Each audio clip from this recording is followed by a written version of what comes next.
Good morning everyone, welcome back to my YouTube channel. I hope आप सब ठीक होंगे, मैं भी ठीक हूँ।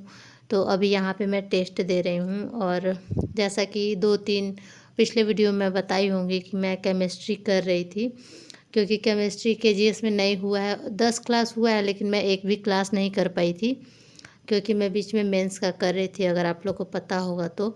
और केमिस्ट्री मैं बुक से कर रही थी, तो उसको कंप्लीट तो मैं ऐसे ही एक बार पढ़ ली, लेकिन दोबारा जब मैं सोची कि उसको पढ़ूँ तो टाइम नहीं बचा था, क्योंकि 2 दिन में मैं कितना ज़्यादा पढूँ। क्योंकि केमिस्ट्री का 13 चैप्टर था और बायो में भी शायद 25 चैप्टर है शायद। तो उतना करने में मुझे बहुत ज़्यादा टाइम लगता।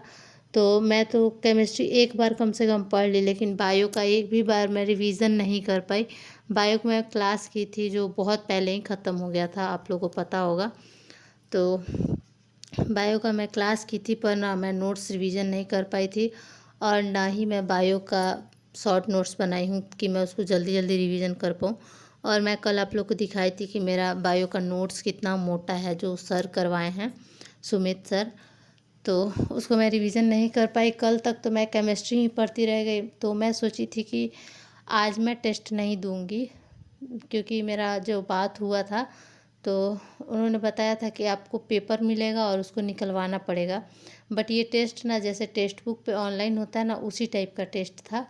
तो इसमें पेज नहीं निकलवाना था, तो मैं सोची कि जब पेज नहीं निकलवाना है तो चलो आज दे देती हूँ मैं, क्योंकि टालने से क्या ही फ़ायदा। वैसे भी आज भर में मैं तो रिवीजन नहीं कर पाती बायोलॉजी का। तो इसी वजह से मैं टेस्ट देने बैठ गई। मुझे अंदर से तो बहुत ज़्यादा अजीब लग रहा था कि मेरा बहुत ज़्यादा मार्क्स कम आएगा, और कम आएगा और क्या आया भी। क्योंकि मैं ना रिवीजन करती तो मेरे को बहुत सारा क्वेश्चन लग रहा था कि ये मुझे आता है, बट ना ऑप्शन के बीच में बहुत ज़्यादा कंफ्यूज हो गई। और केमिस्ट्री का अच्छा खासा पोर्शन, मैं एक बार केमिस्ट्री पढ़ी ना तो मुझे अच्छा खासा क्वेश्चन मैं कर ली। और आप लोग यहाँ पर देख सकते हैं 96 मेरा करेक्ट है और 40 में गलती कर दी। मतलब अगर मैं एक बार रिवीजन की होती ना बायो का, तो मेरा इतना गलती नहीं हुआ। मेरा गलती बायोलॉजी से ही हुआ है। और आप लोग देखे होंगे कि मेरा रैंक बहुत ज़्यादा गंदा है, 1776 या कुछ बच्चों में 148 मेरा रैंक था, और 94 मेरा करेक्ट है और 40 मेरा गलत क्वेश्चन है। अगर मैं यही केमिस्ट्री को एक बार और पढ़ लेती और बायो को मैं अच्छे से मतलब एक बार रिवीजन कर लेती, तो लगभग मेरा 20 क्वेश्चन और सही हो सकता था। मतलब मैं देखी क्वेश्चन का लेवल, तो मेरा 20 क्वेश्चन और सही हो सकता था, बट मैं रिवीजन नहीं कर पाई। अचानक टेस्ट का मुझे पता चला कि टेस्ट आने वाला है, तो और मुझे पता भी नहीं था कौन सब्जेक्ट का होने वाला है। 2-3 दिन से पहले आप लोग को पता होगा कि मैं स्टार्ट की कि मुझे कंप्लीट करना है। तो यही है, बस रिवीजन की वजह से बहुत ज़्यादा मतलब कम आ गया।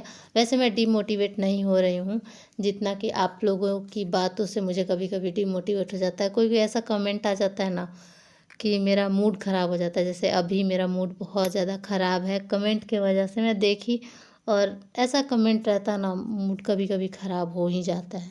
एक कमेंट था कि आप बीमार लगती हैं, आप अपना इलाज करवाइए अच्छे से।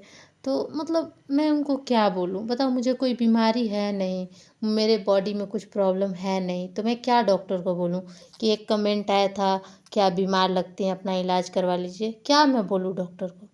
मैं बहुत पहले से ही ऐसी ही दिखती हूँ, मैं पतली हूँ ही, तो मैं कुछ कर नहीं सकती हूँ। और आजकल मैं ज़्यादा पतली हो गई हूँ, क्योंकि ना पढ़ाई के चक्कर में थोड़ा खाना पे मैं कम ध्यान देती हूँ। क्योंकि आप लोग को भी पता होगा कि अगर खाना आप एक्स्ट्रा खा लोगे ना, या फिर जितना आप खाते हो उतना आप खाओगे ना, तो आपको नींद आने लगेगा। तो इसी वजह से ना मैं बहुत दिन से मीन्स 2-3 महीने से क्या कर रही हूँ, बहुत कम खाना खा रही हूँ। इस वजह से थोड़ा और भी हो सकता है मुझे वीकनेस हो गया हो, लेकिन ऐसा कुछ फ़र्क तो नहीं पड़ा है, मुझे नहीं ऐसा लग रहा है, क्योंकि मैं शुरू से ही ऐसी पतली हूँ। तो और जो भी मेरे रेगुलर व्यूअर हैं वो मुझे हमेशा अच्छा कमेंट करते हैं, पॉजिटिव कमेंट करते हैं। कोई क्वेश्चन पूछते हैं तो मैं भी उनका डाउट क्लियर करती हूँ। अगर क्लियर कर पाती हूँ तुरंत कमेंट के थ्रू तो कर देती हूँ, नहीं कर पाती हूँ तो वीडियो के थ्रू करती हूँ। बट कोई भी क्वेश्चन रहता है तो मैं ज़रूर उसका रिप्लाई करती हूँ।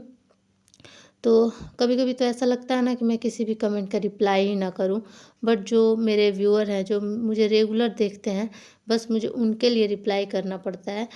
और और एक और कमेंट था कि आप आटा भुजिया ये सब करना बंद कीजिए, स्टडी व्लॉग है। तो मुझे पता है कि स्टडी व्लॉग है, बट मैं कैसे अपने स्टडी को मैनेज करती हूँ काम के साथ, वो मैं शेयर करती हूँ आप लोगों के साथ। और मेरे बहुत सारे ऐसे व्यूअर्स हैं जिन्हें ये सब पसंद है, मेरा वीडियो देखना कि आप कैसे मैनेज कर रही हैं। तो मैं अपने व्यूअर्स के लिए बताती हूँ जो मुझे पसंद करते हैं। अगर आपको नहीं अच्छा लगता है तो आप मत देखिए। तो अगर किसी को बुरा लगा मेरी बातों का तो आई एम सो सॉरी।